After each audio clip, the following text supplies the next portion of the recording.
నమస్కారం. గంగపేట బ్యాచ్ ఒక ఇంటిని మాత్రమే దోచుకునేది. మన సినిమాలో చూసాం. అది కర్ణాటకలో ఉన్నటువంటి గంగపాలెం బ్యాచ్.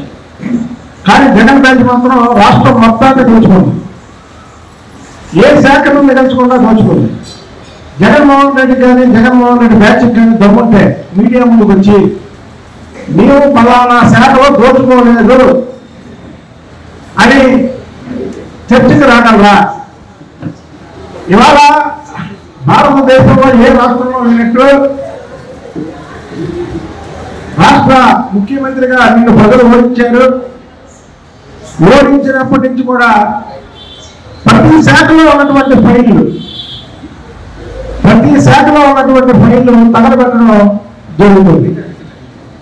ఇది చాలా ఘోరం, చాలా అన్యాయం. అదేవిధంగా ప్రభుత్వం మీద కదా మీరు పట్టుకోవచ్చు అంటారు. దొంగలు ఎలా రావాలి, ఎలా దోచుకోవాలో మీకు తెలుసు, ఎలా తగలబెట్టాలో తెలుసు. 5 ఏళ్ళు అధికారంలో ఉన్నప్పుడు ఆ ఫైల్ ఎక్కడ ఉన్నాయో మీకు తెలుసు. ఇవాళ ఫైల్ తర్వాత మీరు నంగనాచి కబుర్లు చెప్తారండి. ఒక్క శాఖని కాదు, అన్ని శాఖల్లో కూడా అవినీతి జరిగింది. 2019 సంవత్సరానికి ఫైబర్ నెట్ సంస్థ జీతాలు 7 కోట్లు అయితే వాటిని 48 కోట్లుగా పెంచారు. ఆ శాఖ ఎండీగా ఉన్నటువంటి మధుసూదన్ రెడ్డి అన్నకి, స్వయాన్న అన్నకి సంవత్సరానికి 12 కోట్లు అప్పదంగా అప్పచెప్పాడు. ఎవరొక్క సొమ్మని అలా అప్పచెప్పాడు మధుసూదన్ రెడ్డి. అలాగా చెప్పుకుంటూ పోతే టికెట్ ఫైల్ తగలబెట్టారు, అలాగే ఇరిగేషన్ ఫైల్ తగలబెట్టారు, అలాగే ఇప్పుడు ఉన్నటువంటి ఏదైతే రవాణా శాఖలో ఫైల్ తగలబెట్టారు, అలాగే వ్యవసాయ శాఖ ఫైల్,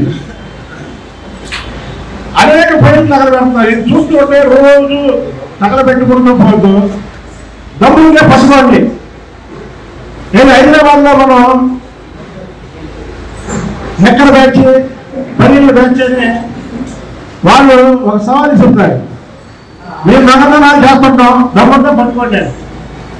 ఇవాళ ఫైళ్ళు తగలబెట్టు దమ్ముంటే పట్టుకోండి అని ఛాలెంజ్ వచ్చే పరిస్థితి వైసీపీ నాయకులు వచ్చారు. నేను అన్నాడు కోర్టులకి ఏకలు లెక్క పెట్టే మంత్రి మా హయాంలోనే మేము పెట్టుబడులు తీసుకొచ్చి 30 ఓపెనింగ్ జరుగుతున్నాయి అన్నాడు. ఒకవేళ అదే నిజమైతే మీ హయాంలో పరిశ్రమలు పెట్టడానికి జగన్మోహన్ రెడ్డిని చూసి భయపడ్డారు కాబట్టి ప్రతి ఒక్కరు ఇవాళ చంద్రబాబు నాయుడు గారి హయాంలో పెట్టుబడులు పెట్టడానికి వస్తున్నారు. మీ హయాంలో ఒక్క పరిశ్రమన్నా ఇక్కడ కట్టి చూపించారా? అందులో ఉద్యోగ అవకాశాలు ఇచ్చారా? ఏ అవకాశాలు రాకుండా రాష్ట్రాన్ని అధోగతి పాలు చేసింది జగన్ బ్యాచ్ కాదా? అప్పుడు ఈ జగన్ బ్యాచ్ గురించి చెప్పాలంటే మనం మొన్న చూసాం. జ్యోతి రమేష్ కొడుకు అగ్నిగోళ వ్యవస్థ అటాచ్మెంట్ లో ఉన్నాయి. వ్యవసాయ నెంబర్తో రిజిస్ట్రేషన్ చేసి అమ్ముకున్నటువంటి వైద్యం. అలాగే ఆంధ్ర రోజు నీతులు చెప్పే రోజా ఆంధ్రలో 100 కోట్ల పైగా అవినీతి.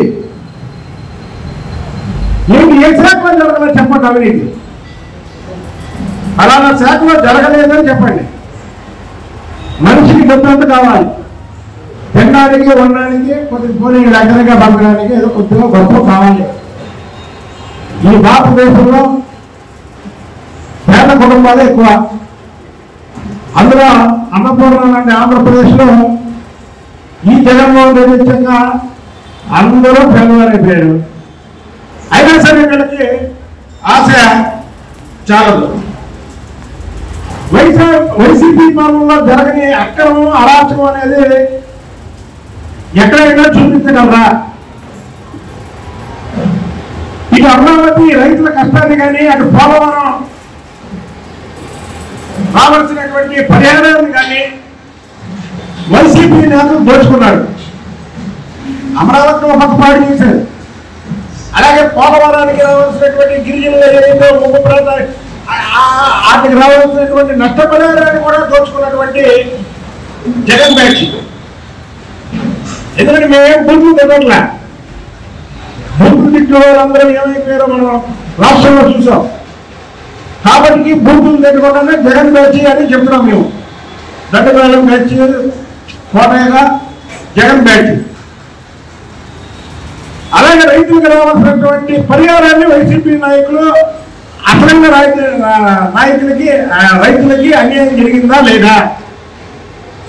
నకిలీ పట్టాలు సృష్టించి ఈ జగన్ బ్యాచ్ కోట్లాది రూపాయల పరిహారాన్ని జేబులో వేసుకున్నారా లేదా?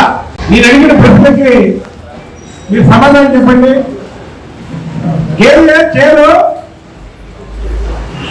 మేస్తే దూడ గట్టిన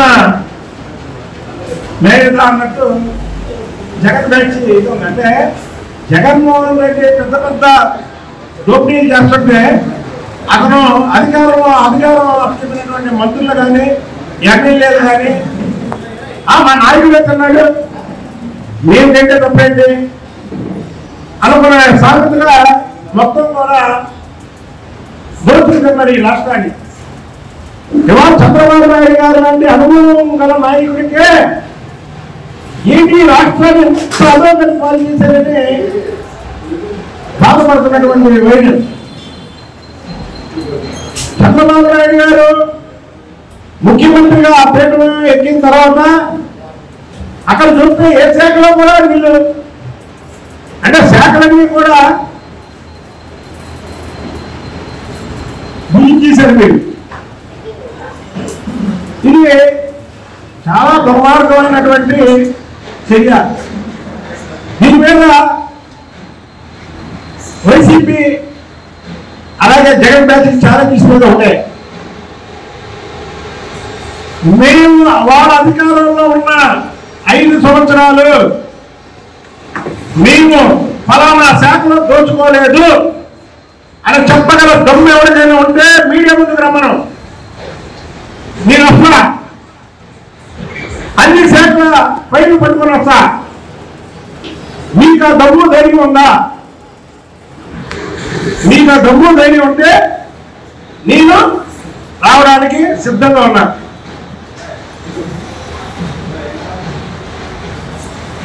అసలు ఫైల్ దానం చేయడం అనేది మనం ఎక్కడ చూడలేదండి. ఇది జగన్మోహన్ రెడ్డి ఆర్ట్. ఇది కొత్త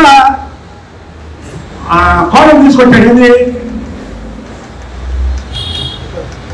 అసలు ఏంటిది అనేది ప్రతి ఒక్కరికి తెలియని పరిస్థితి అయిపోయింది. ఏంటి ఫైల్ ఏంటి దక్కవేంటి, ఫైల్ ఏంటి దక్కవేంటి, ఈ శాఖ లేదు ఆ శాఖ లేదు.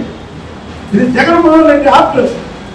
ఇది ఎవరికి అర్థం కానటువంటి ఆర్ట్. మదనపల్లిలో సబ్ కలెక్టర్ కార్యాలయంలో దానం చేశారు. సిఐడి విభాగంలో ఫైల్ దగ్ధం చేశారు. పోలవరం ఫైళ్ళు తాజాగా, అలాగే టీటీడీలో ఫైళ్ళు. అది ఫైల్ దగ్ధం ఏంటంటే ప్రజలకు అర్థం కాని విషయం. ప్రజలకు చెప్పేది ఏంటంటే ఫైల్ ఎందుకు దగ్ధం చేశారంటే వీరు విపరీతమైనటువంటి కరప్షన్ చేశారు ప్రతి శాఖలో.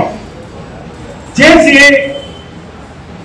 ఆ ఫైల్కు సంబంధించినటువంటి ఈరోజు మేము కొత్తగా వచ్చినటువంటి ప్రభుత్వం కానీ, ప్రభుత్వంలో ఉన్నటువంటి అధికారులు కానీ ఆ ఫైల్ తెస్తే ఇలా దొంగతనం మొత్తం కూడా బయటపడింది. అయితే ఏంటంటే ఆ దొంగతనం బయటపడి ఎక్కడ అరెస్టుగా వెళ్తామని ఫైల్ దగ్ధం చేస్తున్నామంటే మా ప్రజలు మీరు తెలుసుకోవాల్సిన విషయం ఏంటంటే వీళ్ళ బండారం బయటపడతారనే ఒక దీంతో ఫైళ్ళు దగ్ధం చేస్తున్నారు.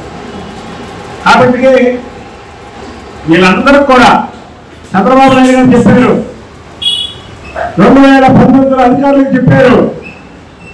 2004 నుంచి 2009 వరకు వైఎస్ రాజశేఖర గారు ముఖ్యమంత్రిగా ఉన్న టైంలో జగన్మోహన్ రెడ్డికి ఆ రోజు సూట్ కేసు కంపెనీల ద్వారా అవినీతి జరిగినటువంటి చాలా మంది ఐఏఎస్లు జైలు పాలయ్యారు. మీరు జాగ్రత్తగా ఉండండి అని చిలక చెప్పాడు, అధికారులకు కూడా చెప్పాడు. విన్నారా? మంచి మాటలు చెవులు పడవు. చేసేవాళ్ళేమో జగన్మోహన్ రెడ్డి అధికారంలో ఉన్నటువంటి అధికారులు, చేయించేవాడేమో జగన్మోహన్ రెడ్డి బ్యాచ్. ఇవాళ ఏమైంది? ఒక్కొక్క అధికారి సస్పెండ్ అవుతున్నాడు, రేపు అందరూ జైలుకి వెళ్తారు. ప్రజాధనాన్ని దోచుకున్న ఏ వ్యక్తి కూడా రోడ్డు మీద తిరగడానికి అనర్హుడు. వాళ్ళు ముఖ్యమంత్రి పదవులు చేసిన ఐఏఎస్లవని, ఐపీఎస్లవని, ఎంఆర్ఓలవని, లేదా ఎమ్మెల్యేలవని, కార్పొరేటర్లవని, చైర్మన్లవని, ఎమ్మెల్సీలవని ఏ వ్యక్తి అయినా సరే ప్రజాధనాన్ని దోచుకున్న ఏ వ్యక్తి అయినా సరే ప్రజల్లో తిరగడానికి అనర్హుడు. కాబట్టి జగన్మోహన్ రెడ్డి ప్రభుత్వంలో దోచుకున్న ప్రతి ఒక్కరూ కట్టకట్టాలు లెక్క పెట్టక తప్పదు అని తెలియజేస్తున్నాము. లాస్ట్ టైం ఫైనల్ ఒకటే చెప్తున్నా, నేను ఇచ్చిన ఛాలెంజ్కి ఎవరైనా కట్టుబడి ఉంటారా? ఫలానా శాఖలో, ఈ రాష్ట్రంలో ఎన్నో శాఖలు ఉన్నాయి, ఒక్క శాఖలో అవినీతి జరగలేదని చూపించడానికి దమ్ము ఎవరికైనా ఉందా? ఉంటే నేనే వస్తా, ఆ శాఖకు సంబంధించిన ఫైల్ పట్టుకొని వస్తా. కాబట్టి ఇది ప్రజాప్రభుత్వం. ప్రజాప్రభుత్వంలో ఓటే గుర్తుపెట్టుకోండి. ఇవాళ చంద్రబాబు నాయుడు గారు ముఖ్యమంత్రిగా ప్రమాణ స్వీకారం చేసి దాదాపు 3 నెలలు కావస్తుంది. ఈ 3 నెలల్లో ఎక్కడన్నా అవినీతి జరిగిందా? ఏ శాఖలో అవినీతి జరిగిందా? జరగడానికి వీల్లేదు. ప్రజాస్వామ్యాన్ని కాపలా కాయడానికే ముఖ్యమంత్రి పదవి చంద్రబాబు నాయుడు గారికి. ప్రజాస్వామ్యం దోచుకోవడమే జగన్మోహన్ రెడ్డికి ఆదర్శం. ముఖ్యమంత్రి పదవి ఆయనకు కావాలి. చంద్రబాబు నాయుడు గారికి ఏమో ప్రజాస్వామ్యాన్ని కాపాడడం కోసం ముఖ్యమంత్రి కావాలి. జగన్మోహన్ రెడ్డికి ప్రజాస్వామ్యాన్ని దోచుకోవడం కోసం ముఖ్యమంత్రి కావాలి. ఇది వీరిద్దరికి ఉన్నటువంటి తేడా ప్రజలు గమనించాలని కోరుకుంటున్నాను.